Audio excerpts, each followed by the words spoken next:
listeners and followers and friends. My name is Corinne Rungo, and today for our podcast we have my friend and guest, Claudine Miller. Hello. Claudine and I met probably about, 4 years ago. Yeah, I don't know when in 4 years, but 4 years ago. We kind of have a funny story because before I got the Clearwater Dance Depot as our permanent home for RDF, we went from place to place to place, and Claudine kind of followed me around. I was her stalker. I was her dance stalker. And it was this one place that we were locked out of the room because of key issues. And it was as we sat in the hot sun, and I thought, wow, I wonder if the person with the key is going to get here in time. I said, wow, I think perhaps I need to get my own place. And that is why we're here today. Coming to you from our home, the Clearwater Dance Depot and NMW.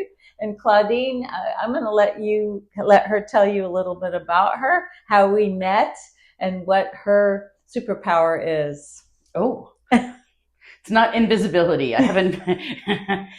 Okay. Well, I'm Claudine Miller. I have been a mental health therapist for 20 plus years.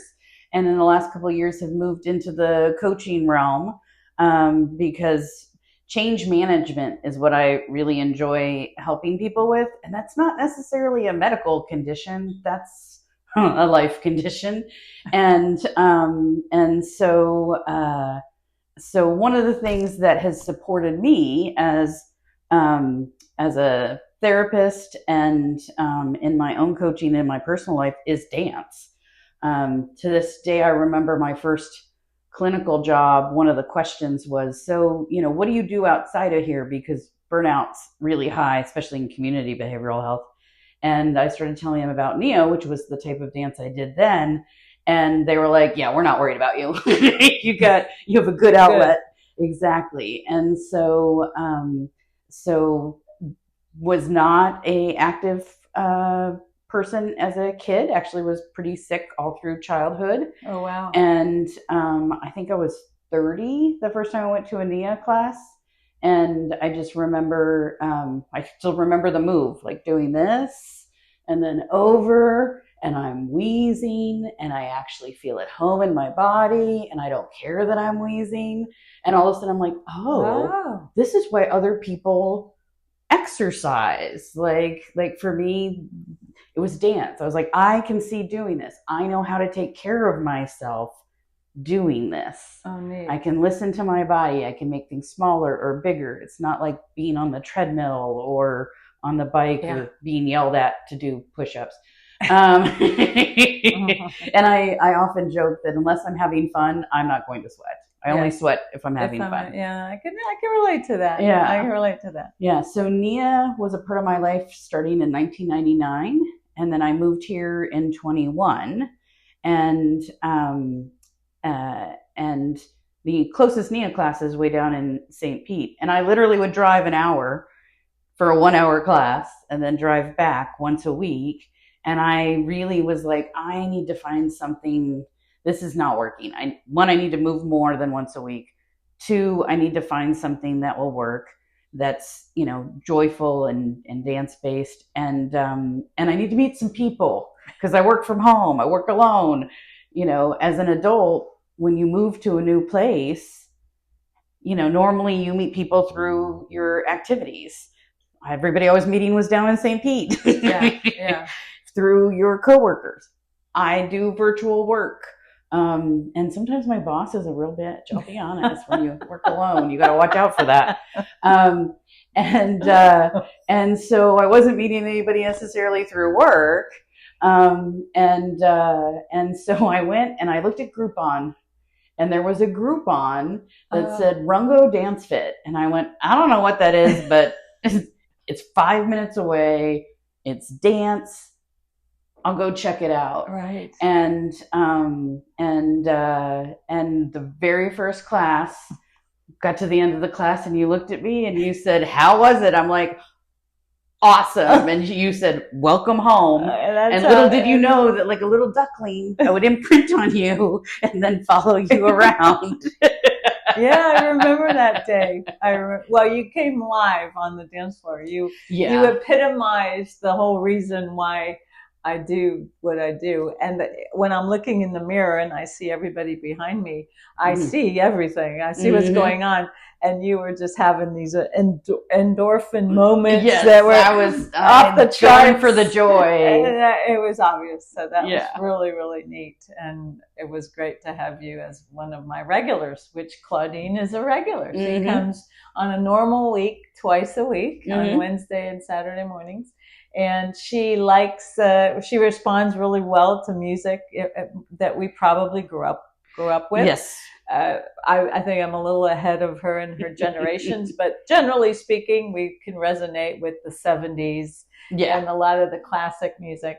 Can you tell our audience a little bit about when we did barefoot dancing here at the studio? Yeah. Maybe we could reignite that was something that it was really like to do. Yeah. And could you explain why we covered the mirrors? Okay. So what has happened in the Nia tradition was something that was called Nia free dance, which is really just another form of ecstatic dance. And really ecstatic dance is really using music and movement I don't want people to bliss out. I want them to bliss in. I want them to come in, be in their body, feel it. And it's amazing how emotionally therapeutic that can be.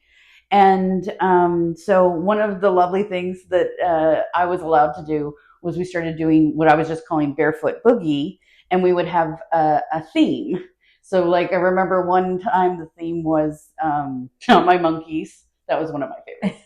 And then we did a theme on like self-love. And so I did all of these love songs, but the whole focus was on loving yourself, like have those words coming from you to you kind of thing. And one of the things that we do, because we want you to go in and feel awareness, move your body with awareness. So the movement is truly coming from the core out the fingertips, is cover the mirror. So you're not caught up in watching. It's about how does it feel? How does it feel to move? And, so when we talk about this and how I was like, holy crap, like it feels good to move. And I'm not, even though I was wheezing, there was no like fear trigger kind of thing. And when you're really moving from a place where you're at home in your body, where your body is leading, then there is no fear. Then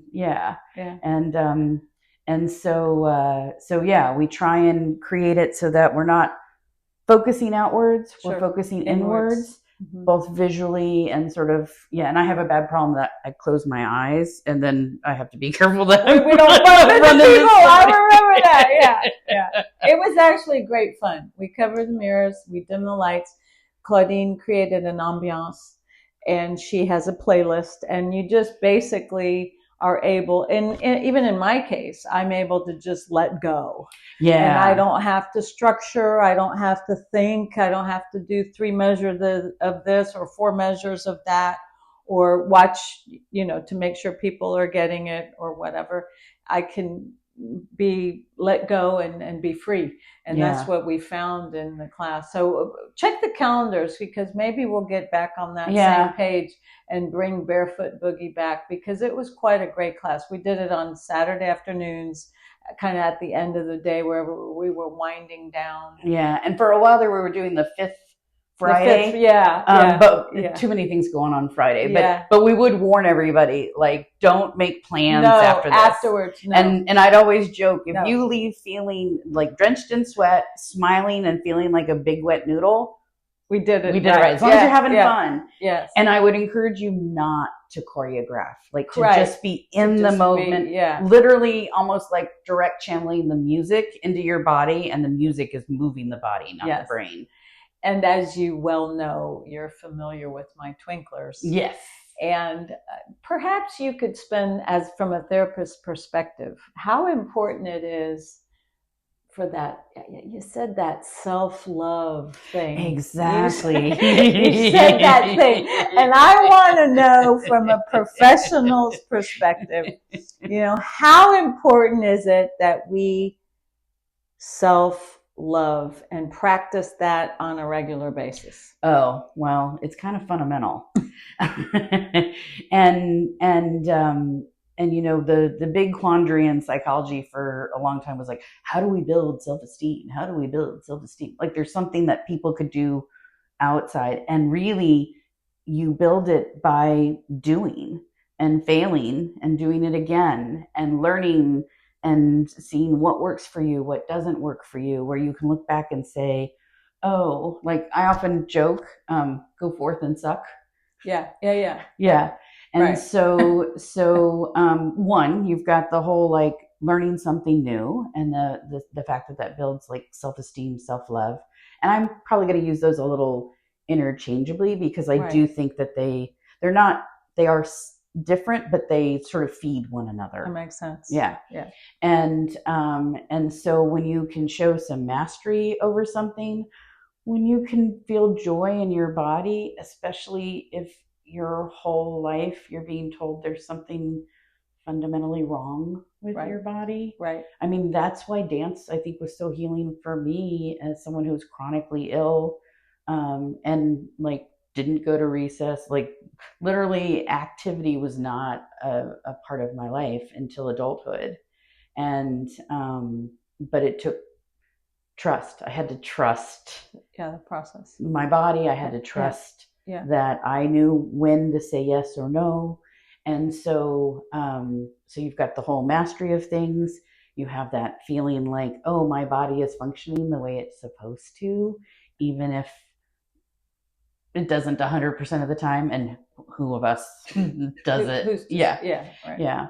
And then we know the neurological benefits of dance. Yeah. It's helpful with Alzheimer's. It's helpful with general memory. It's helpful with Parkinson's. Yeah. So I can only assume, I personally haven't looked at any data, but I can only assume that it's beneficial for neurodivergent brains too. Correct. Kind of thing. Well, the interesting thing with our neurodivergent group, also AKA twinklers, and I gave him that name. Most of you know that by now. I gave him that name so I would never have to constantly say neurodivergent. Twinklers is much better.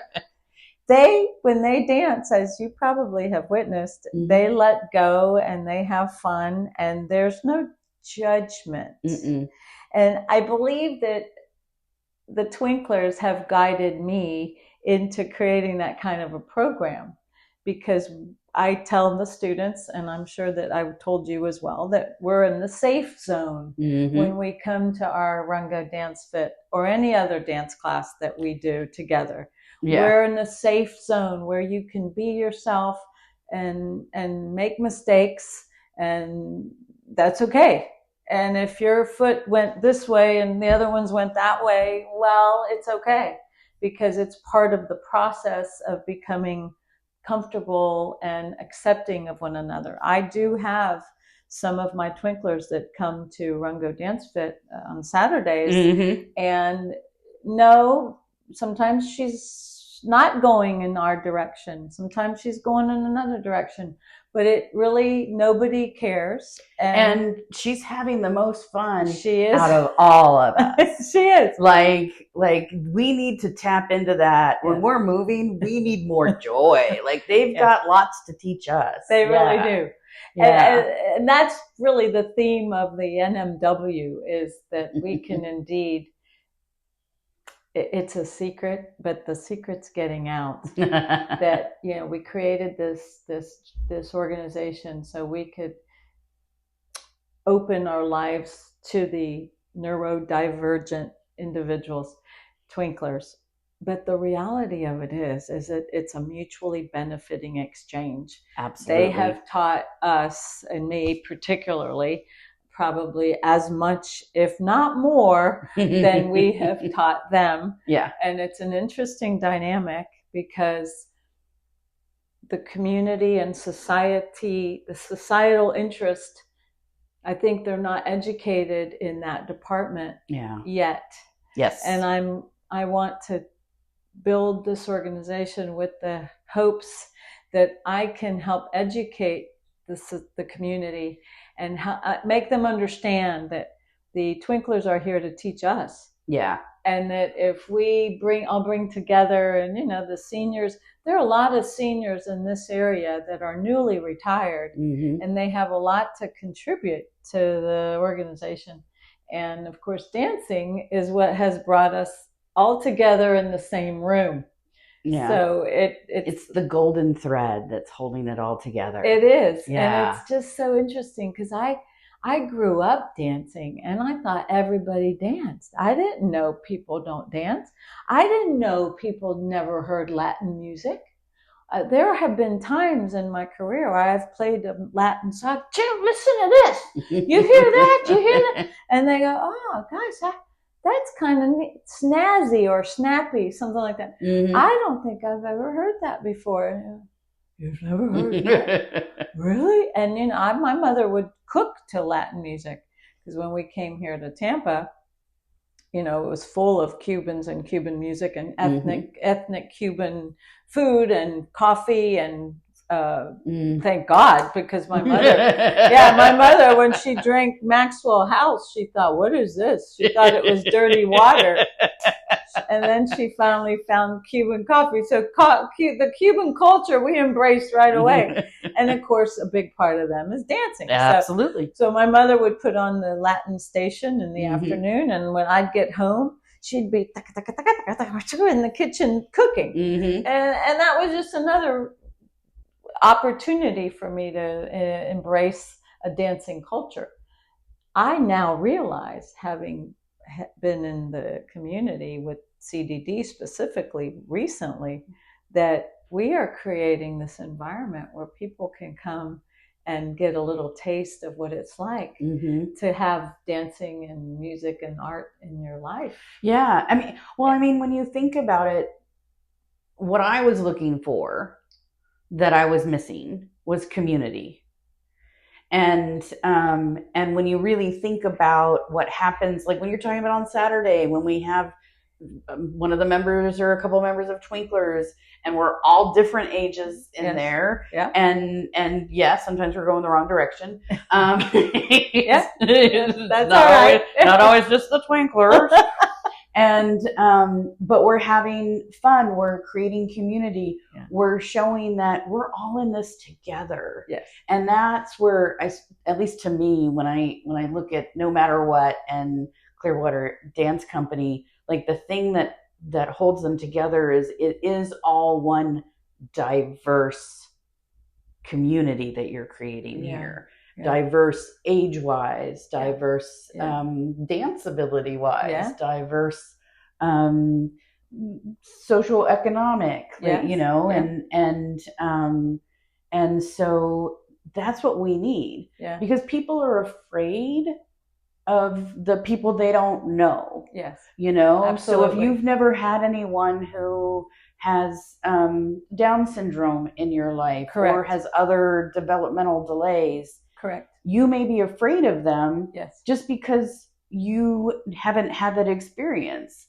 And this is allowing you to create a community with everybody with different experiences coming in, and that's how we learn from one another. When we're open to other people's experiences, other people's differences, and it's just different. It's not better or worse. It's just different. Yeah. That's such a great little cocoon that you've just spelled out. It really is. In essence, if I had to say one thing that was most important in the development of this organization, is definitely community. Yeah. And definitely bringing the 4 generations together. The seniors with their younger grandchildren, along with the Twinklers and their parents, because as we build these bonds together, certain kind of bonds are irrevocable. They'll never change. So they'll only grow. And I think that that's where the strength in the certainty that we can count on the future, that the future will work itself out to help some of these people that are in need, and will need guidance and care. And well, that's the thing. We take care of the people who we feel are in our community. Yes. And we're far more likely to take care of somebody that we know. Yes. And so the more diverse your community, the more mutual assistance there can be within that community, and the more human we can all be. We can be human beings, especially at this time where it feels like there's so much division and but at the end of the day, we're all human. We can all move our feet. Yes. Right. Some of us with better abilities than others, or on the beat or not. They're not yet. Yeah. And I always like to remind people, when I started dancing, I could not find a downbeat to save my soul. Interesting. Direct quote from my instructor. She's like, Corinne can't find a downbeat to save her soul, but is she having fun? And wow. And so I've come a long way. You have come a long way. Yeah. Wow. I'm surprised to hear that. Yeah. I didn't people realize don't believe it, and I'll be like, no, it's practice and exposure. Yes. Practice and exposure. Wow, that's really interesting, because now, I mean, you not only are you on the beat, but you're articulating. I'm trying to do the little it shows the little, too. That's really neat. That's very interesting. I'm telling you, the foxtrot, for those of you who have never done a foxtrot, I'm stuck in the 40s, but foxtrot, it in fact, because of Dancing with the Stars, I believe it wasn't Warren Sapp, it was Rice, I think the gentleman, he was a football player. He did a foxtrot on the Dancing with the Stars. This was years ago. Yeah. And that put us on the map. Now, young people. Foxtrot is so much fun. Foxtrot is. We can't tell you how lovely. There's no such thing as a serious foxtrot. No, you can't be depressed in foxtrot. You can't. And foxtrot in the big band era, it was the mainstay. Was foxtrot. My parents met in 1944 at an officers' club in Tunisia, dancing the foxtrot. And so foxtrot has a very sweet place in our hearts, and I try to end every RDF class with a beautiful foxtrot. So if you've never danced the foxtrot, maybe you should this morning we danced to a Barbara Streisand tune, "Don't Rain on My Parade." Oh my God, it was such a great song. It was a showstopper. In fact, we may put it in the next showcase. Yeah, for sure. And that's, for me, I get to hear music in class that I may not have heard in years, because I had older parents. Sure. So I grew up with Johnny Mathis and they weren't the biggest, like Dean Martin exactly. And so there are certain songs when you play them, it's like, oh, hi, Mom, Dad. Yeah. Because they're not with us anymore. Right. So it's a lovely connection, even across my own generations. Yes. And then we will also, I always joke that your playlist is always, and now for something completely different. Because we'll have like Johnny Mathis and AC/DC. You just never know. And talk about divergence.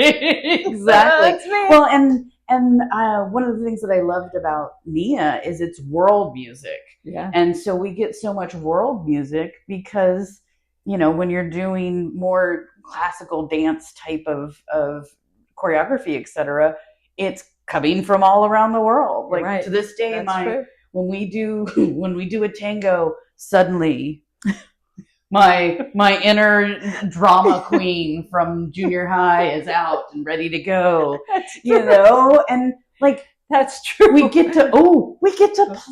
We get to play. As adults. We get to play. Where do you go to play? Yes. Clearwater Dance Depot. Ooh. That's a nice tagline. But yeah, that's good. And that's another thing that I think the Twinklers show. They do. You just come to play. They do. And then magic happens. And it's okay. Yeah, you can play and it's okay. Hey, that's another. Yeah. That's good. That's great. Well, could you share with our audience, maybe as in a sentence or two, what really dancing has done for you in a nutshell? Dancing gave me a home in my body. That's a good one. Prior to that, I lived all up here. I mean, when I found Nia, I was a researcher. Yeah. I literally had like this wild dance thing I would do on the weekends. Yeah. And then I'd go to the lab and do clinical research for academic research and then eventually clinical trials. I mean, literally there was the big divide between the mental and the physical. Wow. So one, it gave me a home in my body. Yeah. Once it was safe for me to be in my body, then I was able to be a whole integrated human being. Nice. It has given me incredible friendships over the years. Yeah. Like I can count on dance when I move, even as an adult, that if I'm open and that I can find friends and people to are like-minded and people to play with. Exactly. People to play with. On the playground. Nice. And then I would say that, dance gives me community. Nice. Dance has given me a home in my body, and it's giving me a home that creates community wherever I move across the country. Because this is my fourth state since finding Nia initially, and then eventually ecstatic dance and rungo and nice. Yeah, great. That's really, really great. I'm tickled to have such a scholar on as a guest who's a researcher and very well read, and it's very nice to have her in my life and in my circle. So thank you. Look, I'm getting all. Thank you for joining us today, and we look forward to maybe doing some more in the future. Absolutely. All right. Thank you. Bye.